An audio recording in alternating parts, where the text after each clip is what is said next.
खेळ आपल्याला वेळेचं भान आणि नियम पाळायला शिकवत असून संघ भावनेतून खिलाडू वृत्ती जोपासायला शिकवतात. जिंकताना संयम आणि हारताना सन्मानानं पराभव स्वीकारणं हेच खरे क्रीडा संस्कार असून मेहनत, प्रयत्न आणि अपयशानंतर पुन्हा उभं राहण्याची जिद्द यातून व्यक्तिमत्व घडत असतं. शिक्षणासोबत क्रीडा क्षेत्रातही मोठी संधी असून खेळाडूंना आज चांगला प्लॅटफॉर्म मिळालेला आहे. त्यासाठी सातत्य, शिस्त आणि आत्मविश्वासाच्या जोरावर करिअर घडवता येतं असं प्रतिपादन गडिंग्लजचे नूतन उपनगराध्यक्ष महेश सलवादे यांनी केलं.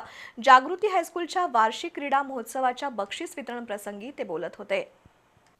गडिंग्लजमधील जागृती हायस्कूलच्या वार्षिक क्रीडा महोत्सवाअंतर्गत बक्षीस वितरण पार पडलं. मुख्याध्यापक श्रीरंग तांबे यांनी प्रास्ताविकामधून जागृती संस्थेचा क्रीडा क्षेत्रातील आढावा घेतला. वार्षिक क्रीडा महोत्सवातील kabaddi, kho-kho, volleyball, football, athletics आणि बुद्धिबळ या स्पर्धांमधील विजेत्या आणि उपविजेत्या खेळाडूंना प्रमाणपत्र, मेडल आणि चषक गजेंद्र बंदी, महेश सलवादे, विठ्ठल भमानगोळ, श्रीरंग तांबे, बीजी कुंभार, महंतेश दड्डी यांच्या हस्ते देऊन गौरवण्यात आलं.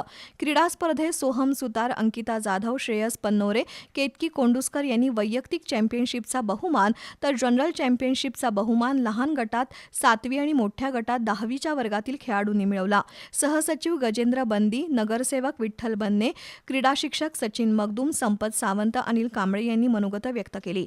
यावेळी बोलताना उपनगराध्यक्ष महेश सलवादे यांनी खेळामध्ये सातत्य ठेवण्याचा सल्ला दिला. प्रत्येक विजयामागे कठोर परिश्रम असतात आणि प्रत्येक पराभवामागे शिकण्याची संधी दडलेली असते. त्यामुळे अपयश आलं तरी खचून न जाता पुन्हा नव्या जोमानं उभं राहणं हीच खरी जिद्द आहे, असं ते म्हणाले. या प्रसंगी शिक्षक, शिक्षकेतर कर्मचारी आणि विद्यार्थी उपस्थित होते.